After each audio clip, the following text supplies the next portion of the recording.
Yes.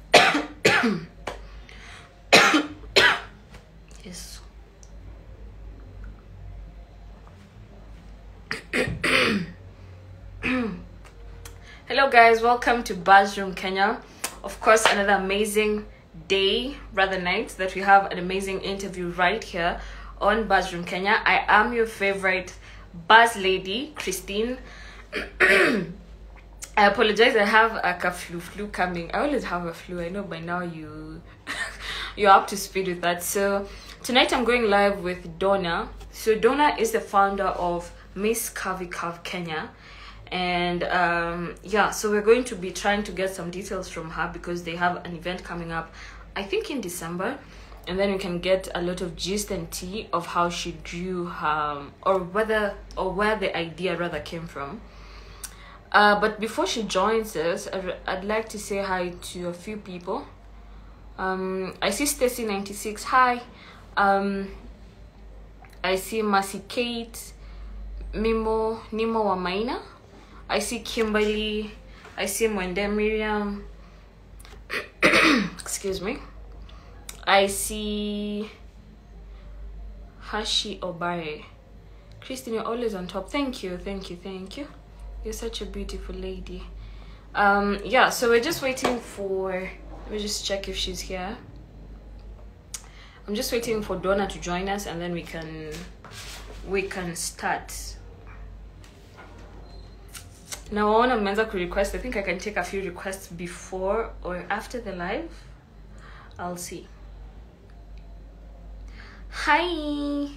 Nona Ayera saying hi. I hope I pronounced your name right. I didn't butcher your name.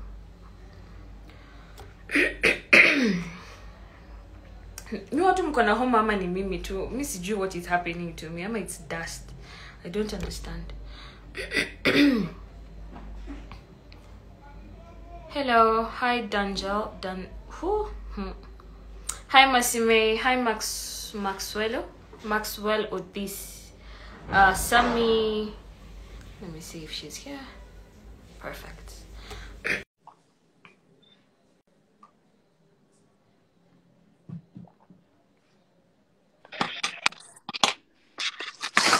Wow. Hi, how are you? Hello, how are you? I'm good. You look stunning. I love the hair. Huh? Yeah, hair by Yes. one of the sponsors for Miss Curvy Curve. Yes. How are you? How are you this evening? What time is it? It's 6 o'clock in the 6 o'clock in the evening. Sorry, yeah, just 1 hour. Yeah, 1 hour behind. Okay. How was your day? Yeah, busy as usual. Very busy, but yeah, here. So Yes. me, I'm just seeing a star here, but I just want to get a little bit backstory before we get to the Miss Curvy Curve. So where were you born and where were you raised? Oh my God, I was in Kenya in Kisumu. I was born and raised in Kisumu. Yeah, then I moved to Nairobi some years back, like when I was like 20. Yeah, I moved to Nairobi. And what was your childhood like in Kisumu? Oh my gosh. Oh gosh, a lot. You know, all those times a lot. My childhood was fun. That's what I can say. Compared to what we are seeing right now, oh my God, I wanna go back to my childhood. Yeah. I like to know the transition. You said you moved to Nairobi when you were 20? Around 21, I think. Around 21. So what were you doing when you got to the city? You know, the city is everything. When you're at that age, when you come, you find people are partying every day, or there's others that are now getting into the hustling mood. How was it like for you? Yeah, I know. Yeah, I was very young, yes. And Nairobi was really big compared to Kisumu. You know, so I was a little bit like, oh, too much happening, a lot of people and stuff like that. But the good thing was, I got my child, I was 17, so I didn't actually focus so much in this going out and stuff like that because I was like a young mom, so I was kind of focused in a way, so I didn't get myself into that, but it was a little bit, yeah. And you said when you got the child, did you get a job? Did you get into hustling or? I got my child when I was 17. I was actually at school, so yeah. As a, Wow. How was that like for you? Like umekuja to Nairobi, you're a visitor, and then boom. no. I got my child back at home because I got my child Oh. at 17 and I came to Nairobi at 21. So you see, yeah. Yeah. So now, what was the breakthrough like? Because now I see you're in Norway. So now take us to the journey between 21 all the way to now you to Norway. Oh my God, that journey. Talk about that till maybe in 1 week's time. It's a lot. But briefly, just briefly. Oh gosh, I can't even brief it because it's long. It's a long journey. But I know it's not been easy. Yeah, it's not been an easy journey, but we made it. I'm here. Yeah. And let's talk about Norway. Excuse me. I have a flu that is disturbing me, but yeah. Oh, I'm sorry. I have this. So in Norway, what are you doing there?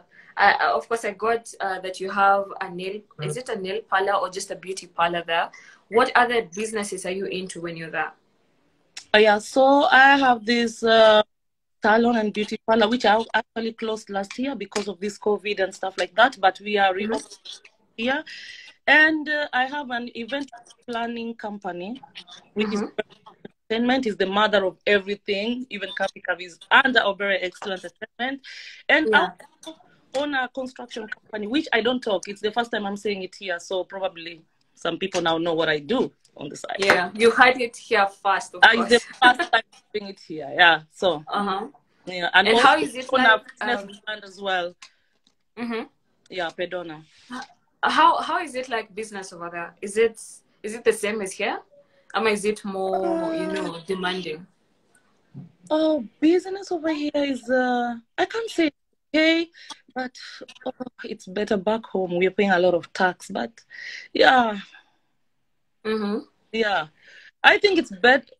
It's kind of 50-50, but we are paying a lot of tax here. And being in Norway, have you gotten any culture shock? What would you say is the difference between our environment and their environment? Of course, 100%. It's a huge difference. Oh God, look, it's already dark. It's 6 o'clock, and look, it's already dark. That's kind of traumatizing in a way.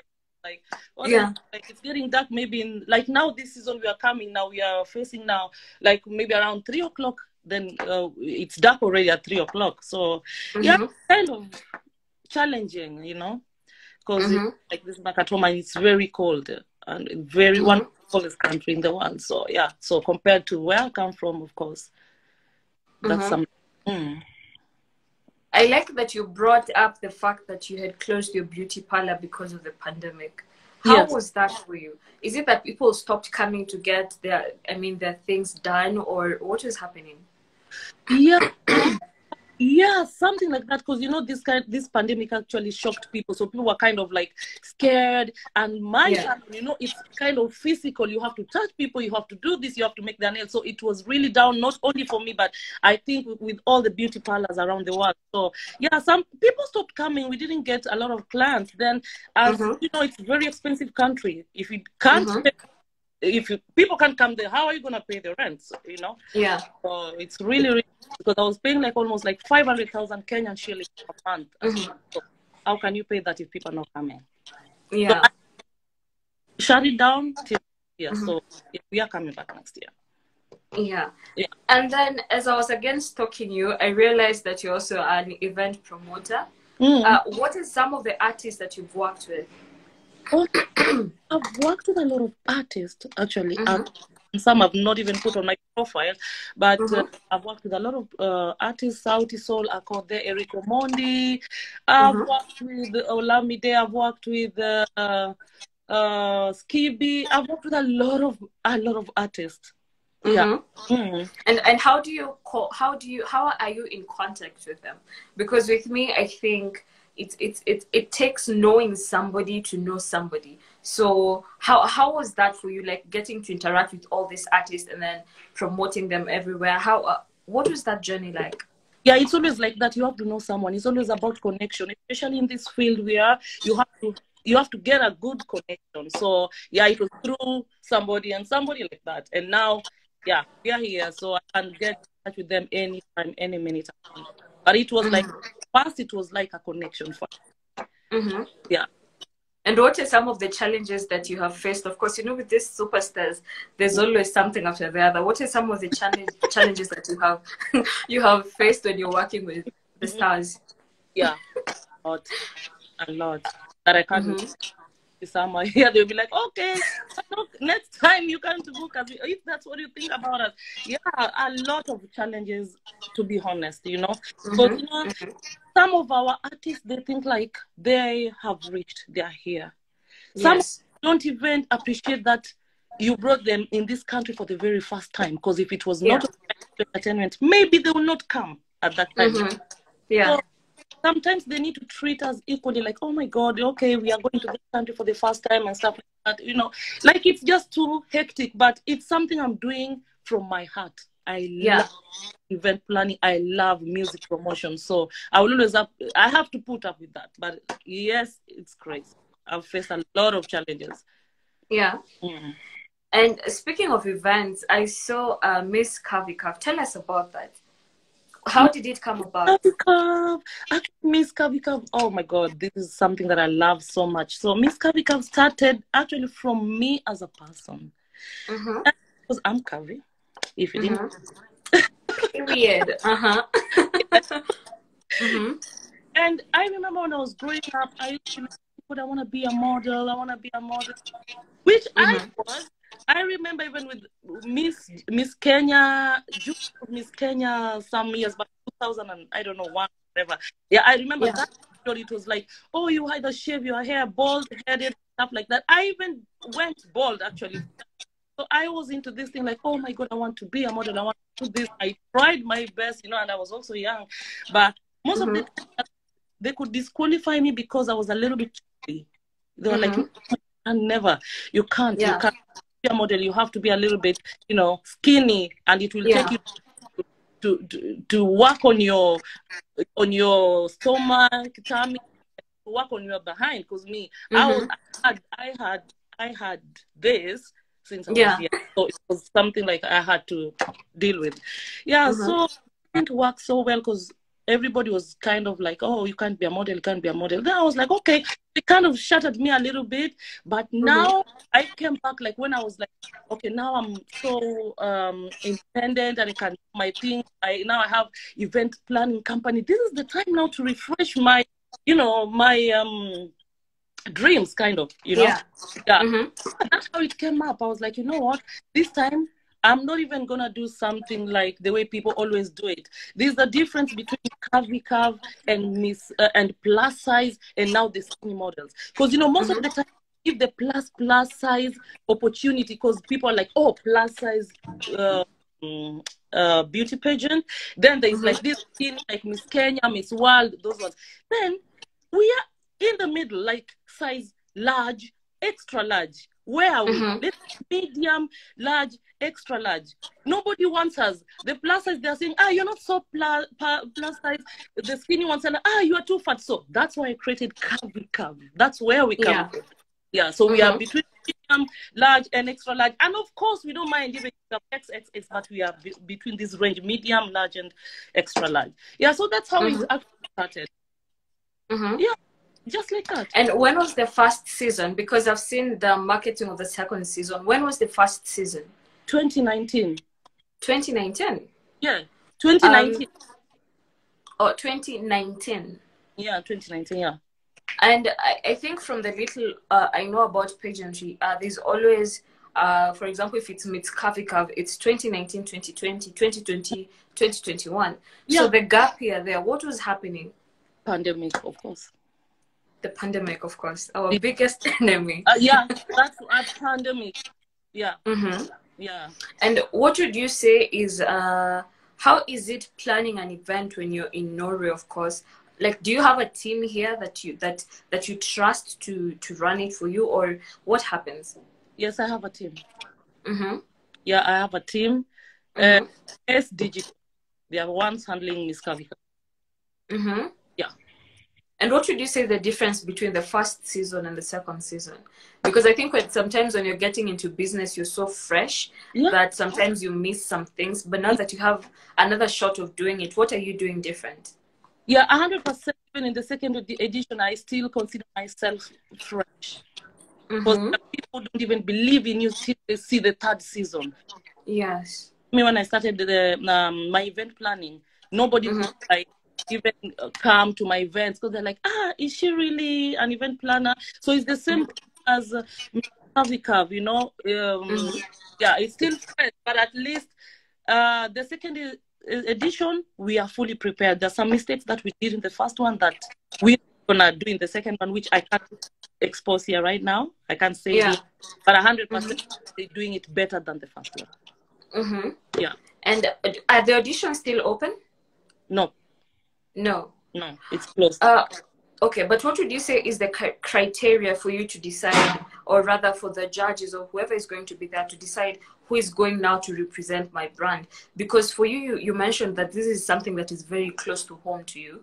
Yeah. So who would you like to see represent your brand as Miss Curvy? Okay, first of all, I want to start with sometimes they always ask me, what is curvy?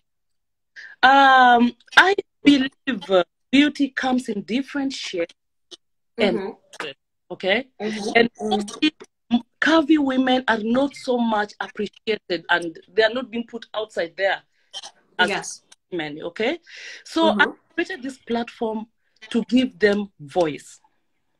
This is the reason why I want to give my curvy women voice. To believe in themselves,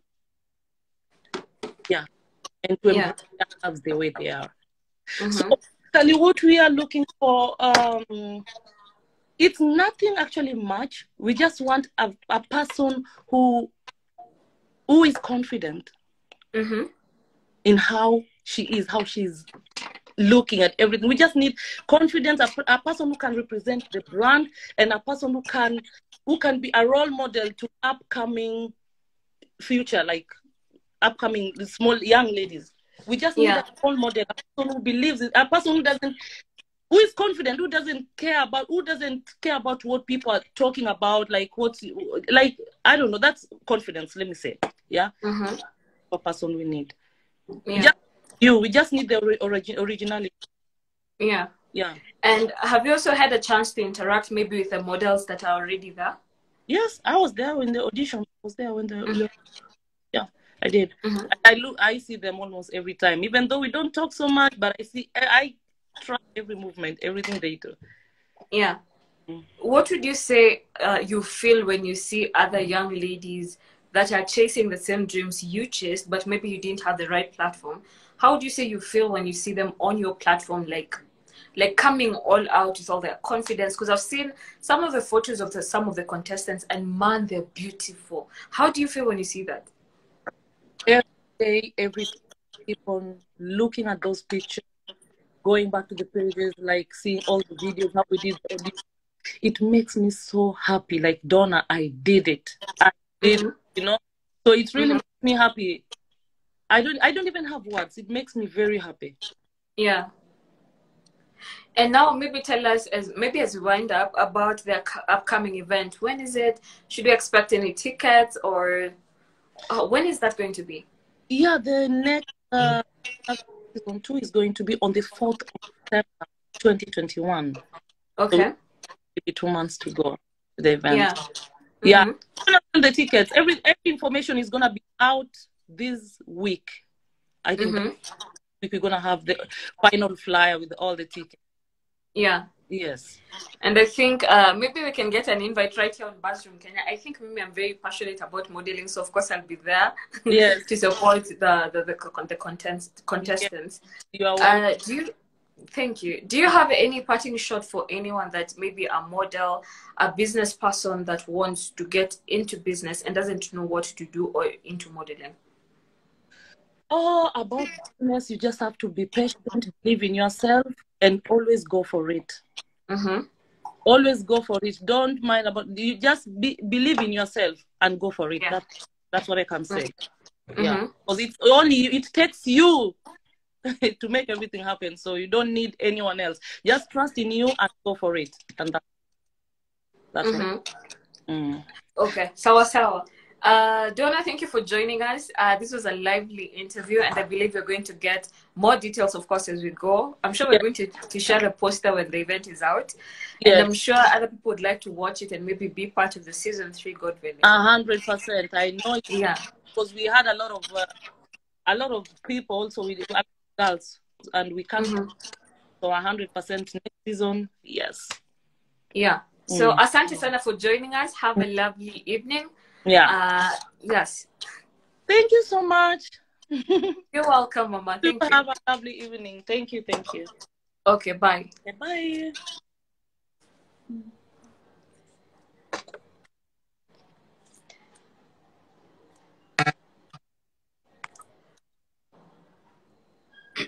So guys, that has been Miss Donna, of course, the founder of Miss Curvy Curve Kenya, and we're going to get you more details, of course, of the event with due time when you get the official poster. Otherwise, thank you for tuning in and being part of the Bathroom family. I see a lot of love coming in, and I see all of you complimenting Miss Donna. So thank you so much for tuning in. That has been my time, but tutakuwa hapa hopefully tomorrow, same time, 7 to 8 p.m. Around there, and then we can see who we're bringing next. So be part of that. And asante sana, and have an amazing night. I'll see you when I'll be here next. Yeah. Good night. Cheers.